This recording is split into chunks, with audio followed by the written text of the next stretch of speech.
ओम देवी प्रपन्नाति हरे प्रसीद प्रसीद मातर्जगतोऽखिलस्य प्रसीद विश्वेश्वरि पाहि विश्वं त्वमेश्वरी देवी चराचरस्य शरणागत दीनार्थ परित्राण परायणे सर्वस्यार्थ हरे देवी नारायणी नमोस्तुते।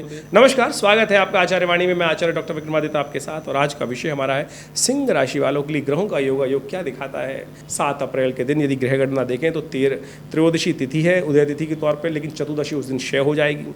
रविवार का अवसर है और चंद्रमा का जिस प्रकार के ग्रहों का योग बन रहा है, ये विशेष तौर पर आपकी राशि के अनुसार से थोड़ा सा एंजाइटी को बढ़ा सकता है, थोड़ा सा बंधन, मन मस्तिष्क में थोड़ा बंधन देता दिखाई दे रहा है, और ये बंधन आपको खुलकर खेलने से, खुलकर काम करने से रोकता दिखाई दे रहा है।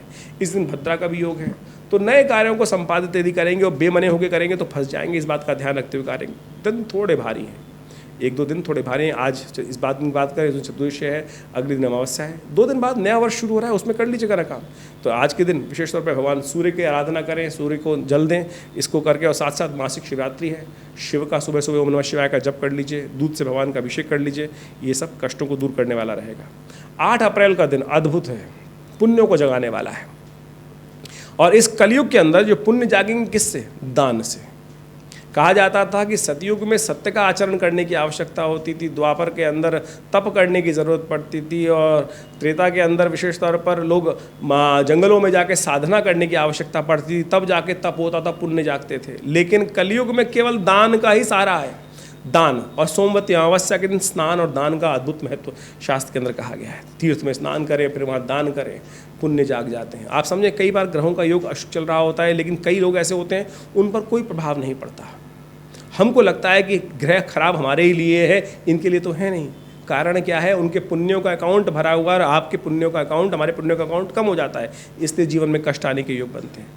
ग्रह तो सबके लिए प्रभाव वैसे ही उत्पन्न करते हैं, लेकिन हमारे पुण्यों के कारण से हमारे जीवन में उनका प्रभाव कम ज़्यादा होता है। तो ये जो सोमवती अमावस्या का पुण्य है, ये अद्भुत है। एक छोटा सा कर्म, छोटा सा दान, छोटा सा स्नान आपके हजारों प्रकार के कष्टों को दूर करने का योग बनाता है। तो अवश्य इस दिन में पुण्यों से वंचित नहीं होएं, पुण्य को बढ़ाने का प्रयास करें। ना असत्य बोले, ना गलत बोले, ना गलत सोचें। मनसा वाचा कर्मणा, सही रूप से कर्म करने का प्रयास करेंगे तो भगवान का सानिध्य प्राप्त होगा। ग्रहों का योग थोड़ा हल्का है, मनोमस्तिष्क में थोड़े सा बंधन, सांसारिक बंधन उत्पन्न होता दिखाई दे रहा है, और नास्तिकता का उदय होता दिखाई दे रहा है, और ये बंधन आपको एंजाइटी बढ़ाने की तरफ ले जा सकता है। ऐसे में शिव का ध्यान करें, शिव का अभिषेक करें, दान करें, स्नान करें, सोमवती अमावस्या का पुण्य प्राप्त करने के लिए। इससे सुंदर नहीं हो सकता। एक बात का और ध्यान रखिएगा, 8 और 9 तारीख को रेवती और अश्विनी नक्षत्र है। जिन लोगों का जन्म जो अश्विनी रेवती नक्षत्र में हुआ है, तो वो अपने ध्यान रखें कि उन्होंने मूल शांति कराई है या नहीं कराई। नहीं कराई है तो करा लीजिए 27 दिन तक, देखिए कष्ट दूर होंगे।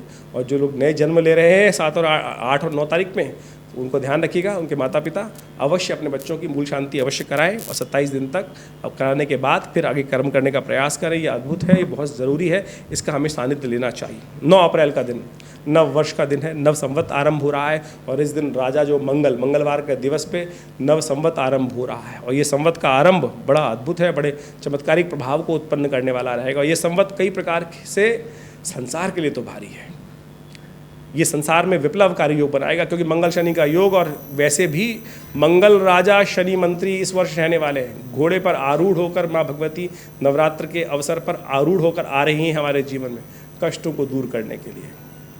देखिए, बड़ा सुंदर योग है, हमने अलग से वीडियो बनाया था इसके ऊपर, वो आपने शायद देखा नहीं हो तो पुनः देख लीजिएगा कि नव वर्ष नव संवत आपके लिए कैसा है, जो विशेष तौर पर जो हम बात कर रहे हैं सिंह राशि वालों के लिए, और कैसे नवरात्र के दिन अपनी किस्मत को जगा सकते हैं। भगवती का सानिध्य 7:30 के बाद मुहूर्त बन जाएगा घट स्थापन करने का, तो उसे अवश्य करें।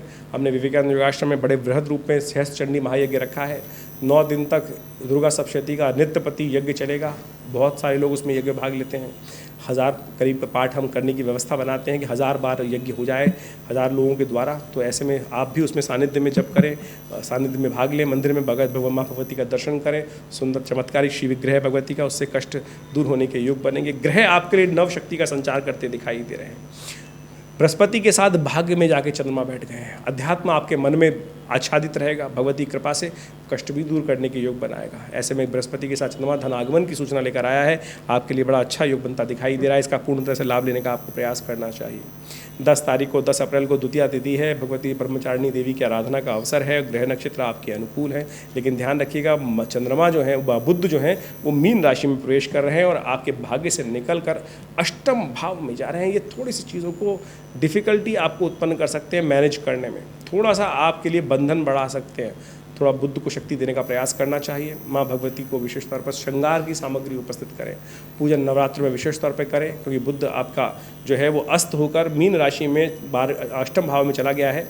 ये तो गोचर का प्रभाव है ग्रहों के। इसके अलावा भी आपकी राशि के अनुसार से कौन से ग्रह आपके जन्मपत्री के अनुसार से कहाँ बैठे हैं, उसका अच्छे से विचार विमर्श कर आप अनेक कष्टों को दूर करने के योग बना सकते हैं। नवरात्र चल रहे हैं और हमने विवेकानंद योगाश्रम में इस नवरात्र में बड़ा सुंदर यज्ञ रखा है हर बार की तरह। माँ भगवती दुर्गा के सानिध्य में जो भगवती का श्री विग्रह 1947 में मुल्तान से आया, 500 साल पुराना भगवती का श्री विग्रह आदिकाल से सबसे श्रेष्ठ ऐसा मनोकामना सिद्धि का सुंदर योग बनता है।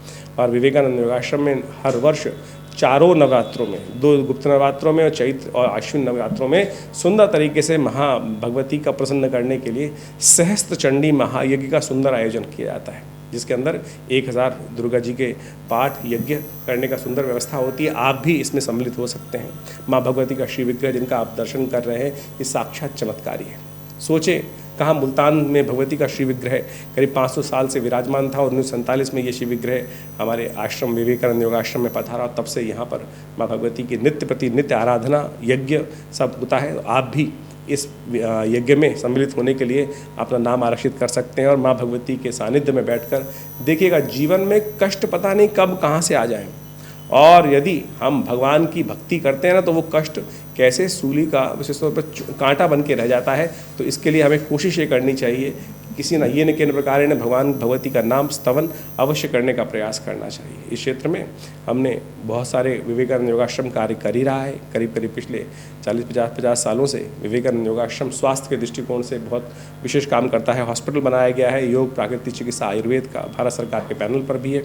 आप सब लोग इन समस्त विवेकानंद योगाश्रम में जो कार्य चल रहे हैं उसमें आश्रम में आकर बहुत सारी सुविधाएं ले सकती हैं। समय समय पर विशेष यज्ञ चलते हैं, जैसे नवरात्र का यज्ञ इन दिनों चल रहा है, तो वो 9 दिन तक चलेगा। 17 तारीख को उसकी पूर्णाहुति का कार्यक्रम रहेगा। तो आप भी इस यज्ञ में पधारें और जन्मपत्री का विचार विमर्श करने के लिए भी सुंदर व्यवस्था आश्रम में बनी हुई है। जिन लोगों को अपने जन्मपत्री का विचार विमर्श करना है वो नीचे दिए फ़ोन नंबर्स पर संपर्क साधकर आश्रम पर आ सकते हैं। धन्यवाद, नमस्कार।